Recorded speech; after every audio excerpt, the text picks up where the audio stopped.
Hi, my name is Merce, I'm a classical guitar player and today is story time. I want to talk to you about why I ordered a custom concert guitar of a much smaller size than usual. I've been meaning to make this video for a long time, and given the rarity of the project, many guitarists have reached out to me, so I hope this video will be a helpful resource for all those who are interested, and of course an opportunity for me to pack all the thoughts, all the ideas, all the processes that went into this project in an organized manner and hopefully in an entertaining video, so let's dive into it.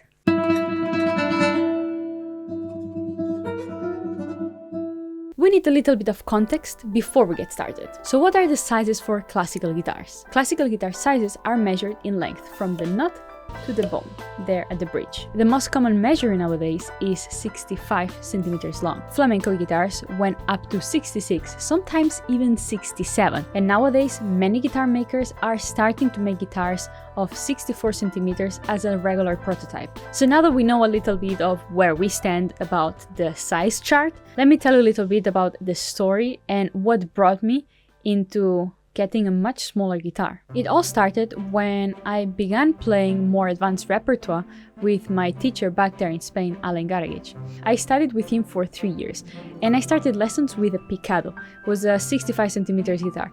It's comparable to an Alhambra cheap study guitar. With the progress that I was having, he recommended that for the second year I got a better guitar from a guitar maker that he knew called Dieter Müller. That was for me to start working much more in sound development and having more dynamics and just overall bringing my level to a next stage. That guitar was a study version that they call of his better guitar, so it was removing all the nice things, all the expensive elements like proper finish, good tuners and all these kind of decorative elements that one can add, just so that the price was, let's say, at the core bare minimum, and then that students like me had access to better instrument without having the high cost of a proper concert guitar. I studied with all these guitars and they were all 65 centimeters, the standard size. Then it came to the third year, and then we were already focused on entering the conservatory, so for those who might not know, is university level. During the preparation of the repertoire, it came to the conversation that it might be an interesting idea to try a smaller guitar, if possible. He knew about the existence of 64 guitars, even though they were not very common. Regardless if I was going for a 64 or just a regular side guitar, it was certain that I needed a better concert guitar for my bachelor. So a few months before my summer auditions, we went to Casa Luthier in Barcelona to find a longer-term guitar that would allow me to make the bachelor to my best of my possibilities, since the other ones that I had were far too limited to be competitive at that level. So there in the shop, I tried Marines, Bernabé, Balsrag, I'm not sure I pronounced it right, but there were many guitars from Spanish guitar makers and also many internationals, and I tried really a long list, maybe like at least 8 guitars or 10 guitars. As you can anticipate, I immediately fell in love with the Chiesa. I just liked it in so many ways. Okay, let me open a little important parenthesis in here. For those who might not be very acknowledged about what to look for, the quality of a guitar is a combination of different elements, such as sound quality, timbre, volume, depth of the sound, sustain, projection, tone colors, comfort, playability, neck and body size, weight. There are so many elements that you need to feel and experience to choose. I mean, one can break down all those characteristics even in smaller, precise values. For instance, if we are looking in comfort, we can evaluate the comfort on the first frets. We can evaluate the comfort on the middle of the guitar, on the upper frets, on the right hand, the spacing of the strings. I mean, there is too much to enumerate them, so that's the reason why it's important to test it yourself, because there is no description that can give you such a close impression of what the guitar really feels like and really sounds like with you as a player. If you're enjoying the video, don't forget to like and subscribe. You would be helping out the channel so much. Anyways, in my case, I just loved the tone of Chiesa guitar. It was, for me, rich in colors. The spruce wood sound was very charming for me. I never had one before. It was a very well balanced guitar and so much more comfortable and enjoyable to play opposed to my previous guitars. That guitar I tried though was still 65, and my teacher was pretty convinced that I should at least try 64 just to see how things were playing out for me. For my luck, the owners of the shop told me that they actually had one Chiesa 64 arriving in some weeks after my visit. So I just booked it straight away because I was that sure that I liked the guitar, and so that I would be the first one to try it, and if so, then I could have a shot in buying it. That was before 2012, and back then not many guitar makers were regularly building 64 guitars. It was not a common thing to find them, and I believe Daniele was one of the makers who started regularly to build them. And I must say that I felt a great difference and so many improvements, and this guitar allowed me so much for the upcoming 4 years of my Bachelor. I'm so happy I bought that guitar, never ever looked back. It allowed me to improve a lot, and then another milestone came into my journey. The master degree. There I wanted to still get better in so many ways, and I felt that in several I just couldn't. And why? Well, despite the fact that this guitar allowed me for a lot of growth, in master level repertoire there were still far too many stretches and chords that were challenging, but a challenge not that you can practice and overcome it, just that you don't see how it's getting any better because your fingers are not gonna grow. So some distances you're just stuck with it because of the size of your hands and the size of your guitar. And these moments, these difficulties were taking a big toll in my musicality, feeling like I couldn't avoid certain cuts and certain interruptions in my music when I was playing, and I couldn't develop a legato that I really was longing for due to the hand size limitation. It was putting a ceiling on me that I definitely wanted to break through, and I just felt I couldn't. And as you can imagine, I pushed hard, like really very hard, to overcome these physical limitations. I was pushing my fingers to grip all these chords. I was making, if it was a 1/4 distance, I was trying to make 2. I was trying to push my stretch to the limit. Any moment of the day I had, like, I was doing something and my hands were not involved. I was just doing stretches and everything. But that was getting close to something pretty dangerous, which is injuries. Or even worse, focal dystonia. And yes, it sounds strange, but I know that has happened to some players, and mostly men, who feel bad about even considering a smaller scale guitar, and they maybe don't have, huge hands. Not all guys have very big hands, and they just push through the impossible. So me, thinking a little bit outside the box and just saying the reality, and also maybe a little bit inspired by the fact that even Maestro Daniele has had his own piano keys made just in a smaller scale. I mean, just imagine how hard it is for him to just tour around the world where he can no longer use the pianos in the location, and he needs to transport every single time his very own piano. Well, then the thought of ordering a custom size guitar just didn't seem so crazy after all. So I started to consider something more personal, smaller than 64, but then how small? I had no idea, and I had to find out. Obviously, the first step here was to understand how small I needed to go. So there I went all my way to Cologne, to the music store in Germany, which is a very large music shop, and they have all sorts of guitars. And with that many guitars, I was hoping that also lots of variety in size. When I went there, I really was not minding which kind of guitar, acoustic, classical, not banjo, but with cutaway, without cutaway, with plastic strings. I didn't care as long as they had different neck sizes and I could just try it, because I needed to evaluate how my hands were responding to the same struggles I was having in a 64 guitar, just in a different array of measurements. The sound of some guitars was pretty outrageous, dull with zero projection, because most of the guitars that I tried were less than 63. And they were actually sold in the kids department. So the sound was everything but just not nice. I had a pretty funny time isolating the hard facts that I was going after, regardless the actual experience of playing those particular instruments. So after hours and hours of testing all kinds of guitars and sizes, I had a pretty close idea that for me, going lower than 64, so getting a 63, would still be a temporary improvement. Even 62, I was really not so convinced was really cutting it for me. So the last guitar that I tried was 59 centimeters guitar. I'll put the picture here on the screen so that you can compare my body size with this guitar and then a player way taller than me with his guitar, and if you compare how we look, it just doesn't look that off. Because let's face it, I'm a small person, I need a small guitar. Big person might need a bigger guitar. And me playing with a bigger guitar, problem. So finally, the big reveal, I saw that 60 was the best option for me. 59 was too small, it was difficult in polyphonic works. 61, some pieces with some stretches, it was difficult, it was hard to reach also because of the width of the fretboard. So 60 was the best compromise for me. Of course, you still have to work for it, but it was a good size that I could manage, that I could work with, that I could develop. So then I went ahead and I ordered a guitar of the size that I found the most adequate. And I played for several months.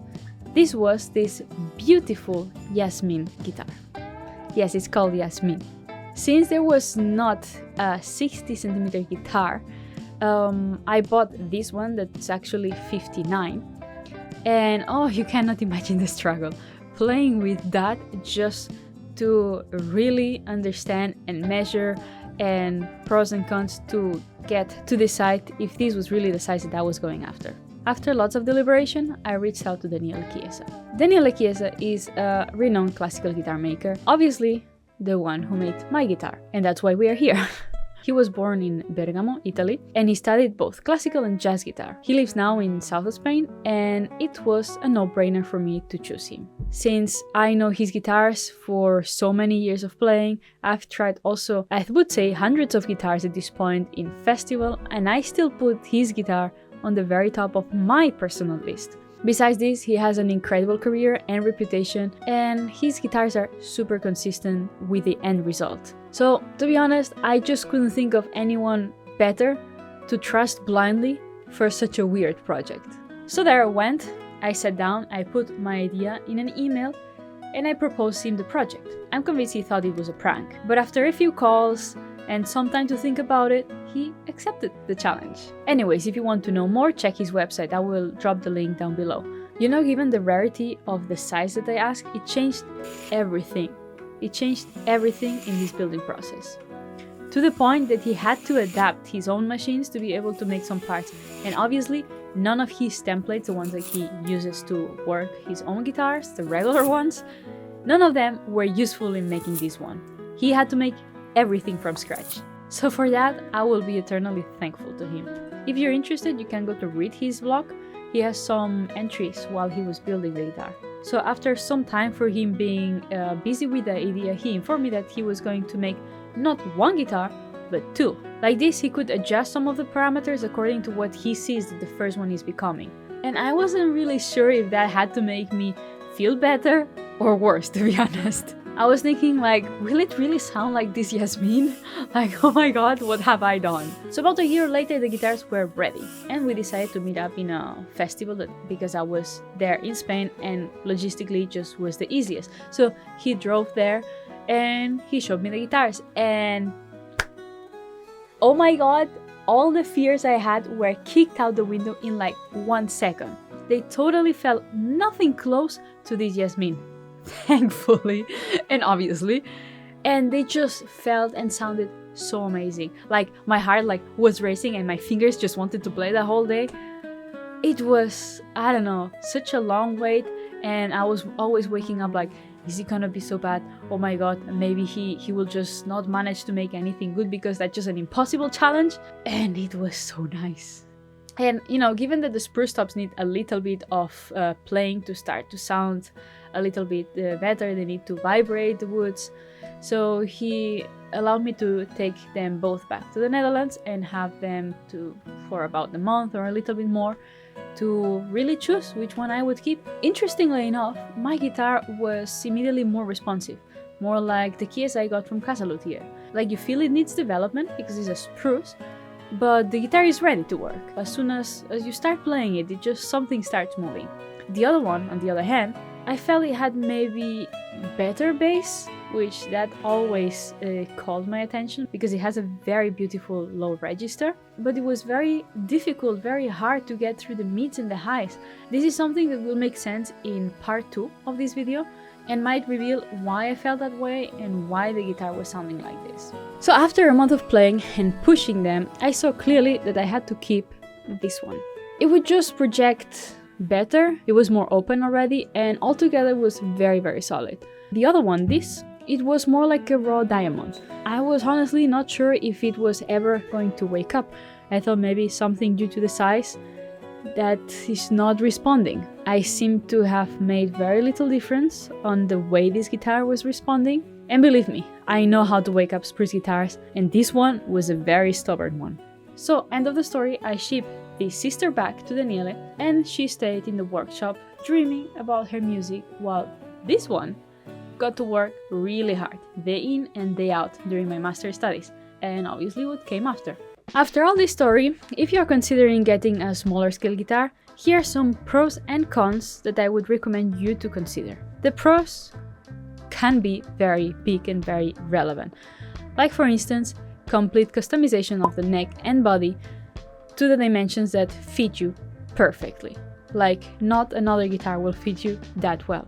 Comfort in playing, which will give you more musicality, or at least the option to develop greater musicality, and which means new horizons for you as a musician. That was for me the biggest point of all. And depending on the guitar maker, the final result, and you as a player, there is no loss of sound comparing to a normal scale guitar. But again, you really have to work out the sound, and the guitar maker behind needs to have put a very high quality guitar for you. That I can say because I have played in several competitions and in several places where some players play one after the other, and no one ever mentioned that the guitar sounded less. On the contrary, sometimes I remember one time I played the 11th Etude of Villalobos, and all these arpeggio parts, they said that it sounded huge. So I think there is a big responsibility in the player to really look for the sound and push it. Otherwise, that third point might not really exist.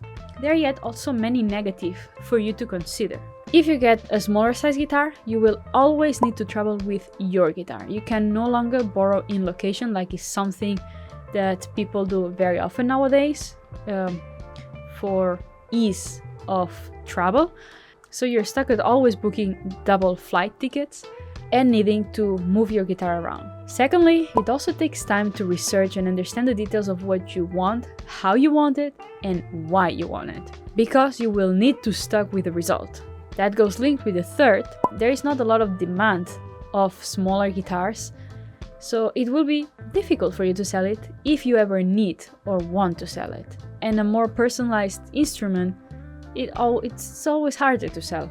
On the other side of the coin, there is also very little offer, so you have no real chance to test this kind of guitar, except mine, if you go for 60. But if you're looking for a different size, you will just need to do some sort of test like I did, but you have no real experience to say, I try a guitar of this size but of this guitar maker, so I know more or less that that's what I'm gonna get.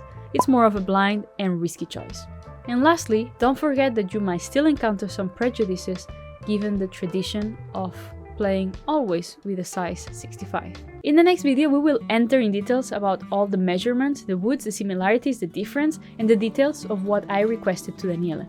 It will be a more technical video, and at the end you will have also a sound comparison of both guitars. I am pretty sure that it will be quite surprising because each guitar has had a completely different life. They are both made by the same guitar maker and the same place, same year, 2016, made with the same skills, the same fine touch, but one has been played every single day for many hours and has been exposed to all sorts of climates, whilst the other has stayed resting in Daniele's workshop, inside the case, unplayed, and in a humidity, temperature, highly controlled environment. So stay tuned for part 2 with the rest of the story and some comparison. If you're here much later after the publication of this video, it will be already published and available, so check down in the description because the link will appear eventually here down below. If you enjoyed the video, please don't forget to drop a like and subscribe for more content like this. It would help me a lot. And I wish you, as always, a beautiful day and happy practicing.